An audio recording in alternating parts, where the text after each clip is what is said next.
अस्सलाम वालेकुम नाज़रीन, मेरा नाम है रियाज़ बलोच और आप देख रहे हैं अपना यूट्यूब चैनल रियाज़ बलोच ऑफिशियल।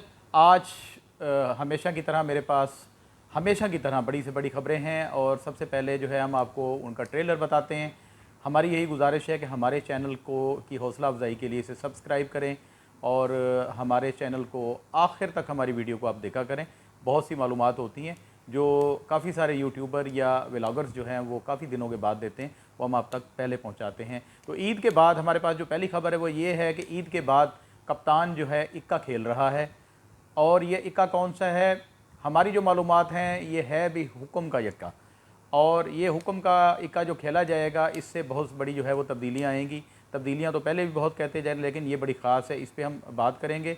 उसके अलावा हमारे पास ये खबर है कि महमूद खां अचकज़ई का जादू भी जो है वो आहिस्ता आहिस्ता आहिस्ता आहिस्ता चलने के बाद अब उसका सफ़र तेज़ी से शुरू हो गया है और ये भी कामयाबी की तरफ जा रहा है। मियाँ नवाज़ शरीफ से, मुस्लिम लीग नून से और मियाँ शहबाज शरीफ से नाराज़ जो रहनुमा हैं मुस्लिम लीग नून के, जो छोड़ चुके हैं पार्टी को, वो भी राब्ते में आ गए हैं। और उसके अलावा पाकिस्तान तहरीक इंसाफ को कुछ अर्सा पहले खैराबाद कहने वाले एक बड़ी तादाद, जिनमें अहम अहम शख्सियात, अहम अहम नाम शामिल हैं, उनके भी रवाबित कंप्लीट हो चुके हैं और उनका भी आना जो है वो सुनाई दे रहा है, गूंज सुनाई दे रही है कि वो वापस आ रहे हैं अपनी जमात में। इसके अलावा मौलाना फजलुर रहमान की तरफ से हुकूमत को क्या जवाब आया, हुकूमत किस तरह फंस गई, इस पर भी हम बात करेंगे। और जजेस के हवाले से भी हम बात करेंगे कि मोहतरम जजेस साहबान के जो खिताबात हो रहे हैं उसमें उनका क्या कहना है। एक के बाद दूसरा जज जो है वो बोल रहा है, तो क्यों बोल रहा है, किस लिए बोल रहा है। और उसके अलावा सिंध में एक और सहाफ़ी को आज उन पर जानलेवा हमला हुआ है, जिसे शदीद ज़ख्मी हालत में कराची मुंतकिल किया गया है। सांगड़ में ऊँट की टांग काटने वाला जो वडेरा है वो पुलिस की हिरासत में है,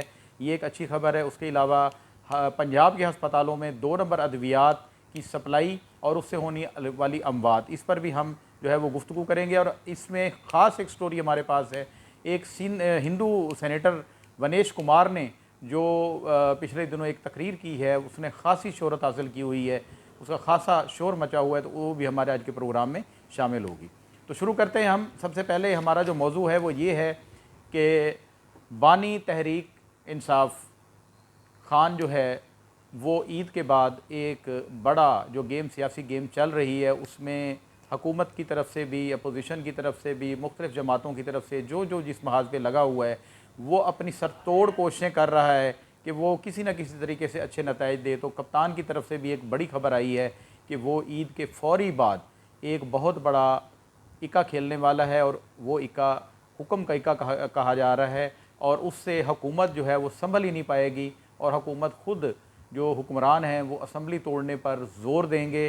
तो वो क्या है, इस बारे में अभी तफसीलात आ रही हैं, ताहम ये हम आपको बता दें कि बिल्कुल ये कन्फर्म बात है कि ईद के 1 से 2 हफ़्ते के अंदर अंदर पाकिस्तान में सियासी माहौल जो है यकसर तब्दील हो जाएगा। और उसके अलावा हम ये बताएं कि महमूद खान अचकज़ई जो है, उन्होंने जो सिलसिला शुरू किया था वो सिलसिला चलते चलते, पहले इसकी रफ़्तार कुछ थोड़ी थी, अब उन्होंने तकरीबन तमाम सियासी जमातों के कायदीन को अपने एतमाद में ले लिया है। और लगता ये है कि महमूद खान अचकज़ई जो है वो पाकिस्तान की सियासी सूरत हाल को तब्दील करने में बहुत ज़्यादा आगे जाकर कामयाब हो जाएंगे। और सबसे बड़ी उनकी जो कामयाबी वो ये है कि वो बानी PTI को जो है मनाने में, मुज़ाकरात में बैठने के अमल में उनको राज़ी कर चुके हैं और इससे भी काफ़ी बेहतर नताइज सियासी तौर पर नज़र आ रहे हैं। दूसरी तरफ मियाँ मोहम्मद नवाज़ शरीफ भी चुप करके नहीं बैठे। मियाँ मोहम्मद शहबाज शरीफ ने जिन पुराने मुस्लिम लीगी अरकान को या जो उनके करीबी साथी थे मियाँ नवाज़ शरीफ के, उनको काफ़ी अरसे से वो नाराज़ दिखाई देते थे छोटे मियाँ साहब से, तो अब और उन्होंने कई एक ने जो है वो अलहदगी भी अख्तियार कर ली थी मुस्लिम लीग नून से, ऐलान बाकायदा कर दिया कि हमने जमात को छोड़ दिया। तो मियाँ नवाज़ शरीफ साहब के अब उनसे राब्ते मुकम्मल हो चुके हैं और बहुत जल्द ये भी ईद के बाद एक बड़ी बैठक इनकी होगी और उसमें भी मुस्लिम लीग नून मजबूत होती नज़र आ रही है। नाराज़ अरकान जो है मुस्लिम लीग नून के, वो मियाँ नवाज़ शरीफ के मुकम्मल राब्ते में आ गए हैं और छोटे मियाँ साहब को इस बात से कुछ घबराहट भी है। वो क्यों है, इस पर हम किसी और दिन बात करेंगे। उसके अलावा हमारे पास ये ख़बर है कि पाकिस्तान तहरीक इंसाफ को छोड़ने वाले जो लोग थे, जिनमें से ज़्यादा का ताल्लुक़ जो है जनूबी पंजाब से था, उनके दोबारा राब्ते जो है वो किसी न किसी हवाले से, और इसमें महमूद खान अचकज़ई का भी काफ़ी किरदार है, वो वापस आ रहे हैं। बड़े बड़े नाम हैं, मैं एक दो आपको बता दूं।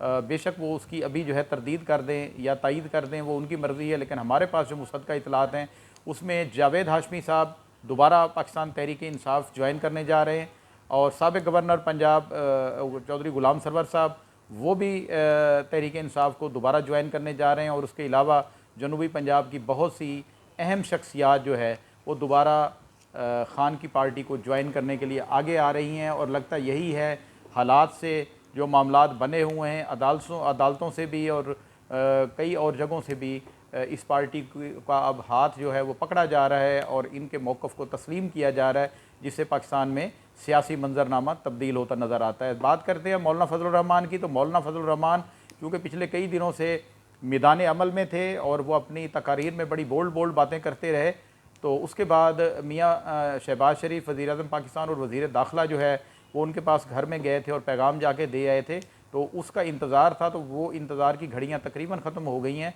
मौलाना का जवाब जो है वो नाम में तकरीबन जो है वो सामने आया है कि वो यही कहते हैं कि आप जेल में बैठे हुए ख़ान को मनाएं और आइन की बालादस्ती और पार्लियामेंट का ताकत का सरचश्मा, ये दो बातों पे आप आ जाएं और पाकिस्तान में जमहूरियत को पुनपने दें, तो हम हर किस्म की कुर्बानी के लिए तैयार हैं। और मौलाना का मौक़िफ़ यकीनन बहुत अच्छा है, बेहतरीन है। कोई किसी की अयादत के लिए जाए ये तो सुन्नत है, कोई चला गया हो गया, लेकिन इसमें इस हुकूमत को ये ज़रूर सोचना चाहिए कि मौलाना फजलुर रहमान जो है वो किसी भी कीमत पर अपने किए हुए वादे, अपने किए हुए ऐलानात से पीछे नहीं हटेंगे। वो अपनी मनवाएंगे और उनकी क्या मनवाना है कि जमहूरियत जो है वो आगे बढ़े। उसके बाद हम बात करते हैं कि पिछले दिनों रावलपिंडी बार से chief justice Lahore high court जो अब सुप्रीम कोर्ट के जज बन चुके हैं, उनका एक खिताब आया था और उसके बाद काफ़ी सारी उनको मुश्किलात का भी जो है वो सामना सोशल मीडिया पे हमने देखा कि उनके लिए आई हुई हैं। ये ठीक है या नहीं है, ये अल्लाह बेहतर जानता है। अब जस्टिस अतर मिन अल्लाह का भी एक खिताब आया है और उसमें भी उन्होंने यही इस बात पर ज़ोर दिया है कि बहैसियत जज हम हमेशा कानून की हुक्मरानी को जो है वो आगे बढ़ाएंगे और फ़ैसले हम अपनी ज़मीर के मुताबिक और कानून के मुताबिक करेंगे। तो ये बातें जो है वो सामने आ रही हैं। तो उन्होंने 18वीं तरमीम का भी मतलब ज़िक्र किया अपने उस किताब में, जस्टिस अतर मिन अल्लाह साहब ने। उन्होंने कहा कि बहुत सारी क़ुव्वतें इसके ख़िलाफ़ थीं और सबको ये था कि सुप्रीम कोर्ट से इसके ख़िलाफ़ पता नहीं क्या आ जाएगा, और ऐसा नहीं हुआ था। तो अब भी जो सुप्रीम कोर्ट है या हाई कोर्ट्स हैं, जो भी हमारी अदालतें काम कर रही हैं, वो आइन और कानून के मुताबिक अपने फ़ैसले देंगी, अपने ज़मीर के मुताबिक फ़ैसले देंगी। किसी की डिक्टेशन पे जो है जुडिशरी नहीं चल रही और ना ही चलेगी। तो सेनेटर ओन अब्बास बप्पी भी आजकल ख़ासे जो है वो सरगर्म नज़र आते हैं और उनके बड़े जोशीले और जज्बाती जो है वहाँ पर अंदर खिताबात होते हैं असम्बली के अंदर ऐवान बाला में।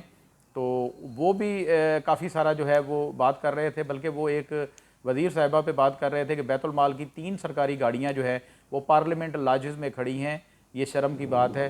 बाकी सेनेटर ओन अब्बास बप्पी साहब, ये शर्म की बात है। अगर ऐसा है, आपने दुरुस्त निशानदेही की है, तो वज़ीर-ए-आज़म को इसका नोटिस लेना चाहिए और जो भी बैतुल माल की गाड़ियाँ, सरकारी गाड़ियाँ इस्तेमाल कर रहा है और उसका गलत इस्तेमाल कर रहा है, उस पर ज़रूर एक्शन होना चाहिए। इसके बाद हम बात करते हैं कि सिंध में सहाफ़ियों पर कातलाना हमले और उनके कत्ल के जो है वो वारदातें रुक नहीं सकी।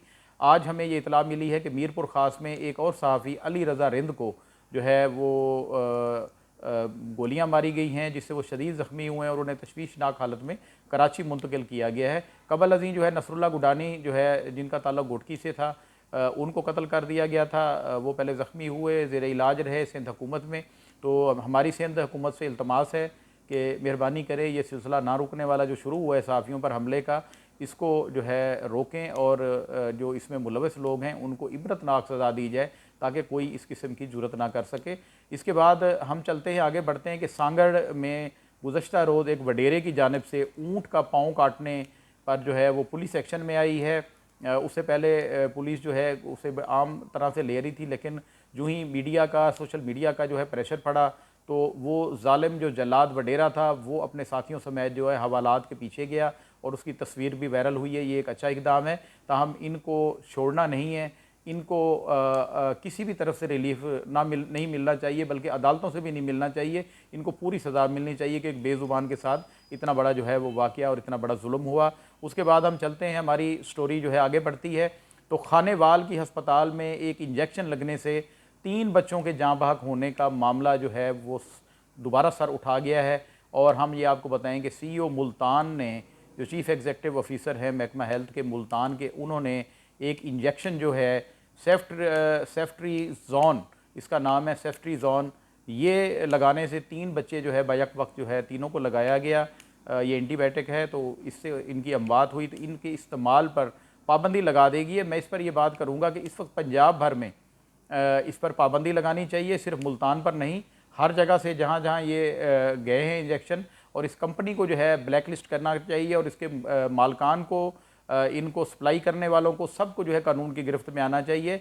और कबर अजीम भी हम ये निशानदेही पहले कर चुके हैं कि अद्वियात जो है जेली और 2 नंबर आ रही हैं, चाइना कट प्राइस आ रही हैं, शुगर के इस्तेमाल की इंसुलिन जो है वो भी 2 नंबर आ रही है, और अद्वियात ख़ास तौर पे एंटीबायोटिक जो हैं वो 2 नंबर आ रही हैं, ज़्यादा बन रही हैं और मार्केट में जो है वो धड़ाधड़ सेल हो रही हैं। उसकी वजह कुछ डॉक्टर्स की जो है वो ज़मीर फ़रोशी है, उनको नहीं करनी चाहिए। मसीहा लोग हैं, अच्छे लोग भी मौजूद हैं इस फील्ड में, लेकिन जो अपना ज़मीर फ़रोख्त करके उन 2 नंबर अद्वियात को लिख रहे हैं और इंसानी जानों से खेल रहे हैं, यकीनन वो कातिल है इंसानियत के, और उनके साथ किसी किस्म की रियायत नहीं होनी चाहिए।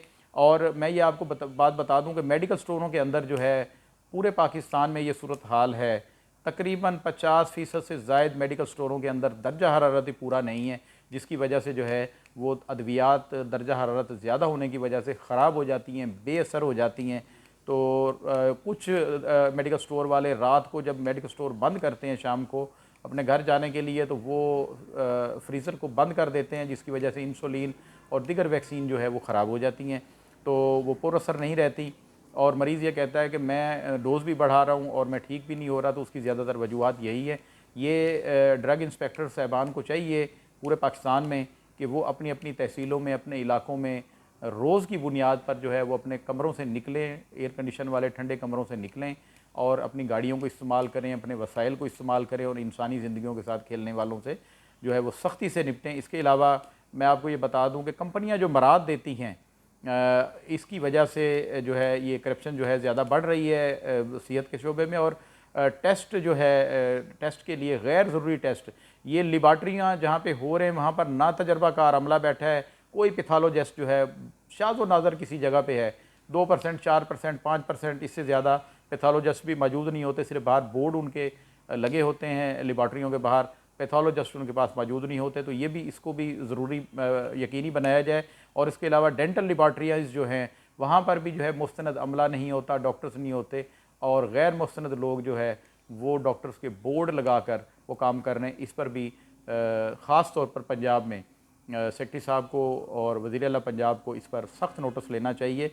इसके बाद हम बात करते हैं, हमारी आखिरी बात है कि सेनेट में गुज़श्ता दिनों हिंदू सेनेटर विनेश कुमार ने कमाल तकरीर की है, जिससे मुझ समेत हुक्मरानों के और मुसलमानों के जो है उनको होश के नाखन लेने चाहिए। उन्होंने कुरान का ज़िक्र और कुरान की आयत का ज़िक्र करके उसने एक उसका तर्जमा किया है सूरत बकरा की, जिसमें अल्लाह पाक ने कुरान में फ़रमाया है कि सूद खोरी करने वाले की जंग मुझसे और मेरे रसूल से है, मेरे रसूल सल्लल्लाहु अलैहि वसल्लम से है, तो सूद हराम है।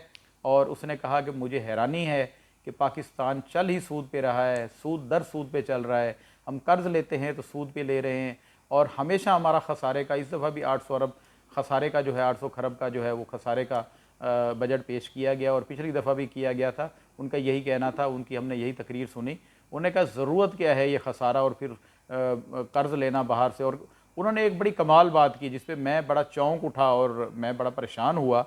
देखें, एक हिंदू है, उसने कहा ये मुसलमानों के लिए राह हिदायत वाली किताब है, उसमें सूद को हराम करार दिया गया है और अल्लाह पाक का ये बयान, ये फ़रमान है, और उसके बाद भी मुसलमान जो है उसमें ईमान वाले जो है वो कमज़ोरी दिखा रहे हैं और सूद पर हमारी हुकूमतें चल रही हैं। ये बहुत बड़ी बात है। और उन्होंने जब ये दूसरी बात की तो वो हैरान कौन थी, वो ये थी, उन्होंने कहा कि वह यहाँ पर पाकिस्तान में वफाक अपने सूबों को भी सूद पर पैसे देता है। ये चीज़ मुझे समझ नहीं आई, मेरे जहन से किसी जगह से ना गुजरी नहीं। लेकिन ज़ाहिर बात है, एक सेनेटर है, उसने ऐवान बाला में खड़े होकर बात की है, तो ऐसे नहीं की होगी, मालूमात के मुताबिक की होगी। ये मेरे लिए कम अज़ कम नई मालूमात है, मुमकिन है मेरी तरह कई ऐसे लोग हों जिनके लिए नई मालूमात हो। अगर ऐसा है तो मैं क्या कह सकता हूँ, हमारा अल्लाह ही हाफिज़ है। अल्लाह पाक हम पर जो है वो रहम फरमाए। आज का प्रोग्राम मैं यहाँ पर ख़त्म करता हूँ। जाते जाते मेरी फिर आपसे यही गुजारिश है कि आप हमारे चैनल को लाइक करें, सब्सक्राइब करें और हमारी वीडियो को पूरा देखा करें। हमारी कोशिश होती है कि हम आपको दूसरे व्लॉगर से हटकर अलहदा से ऐसी ऐसी मालूमात और ख़बरें पहुँचाएँ जो आप तक नहीं पहुँची आज तक। अल्लाह हाफ़िज़। पाकिस्तान जिंदाबाद, पाक फ़ौज जिंदाबाद।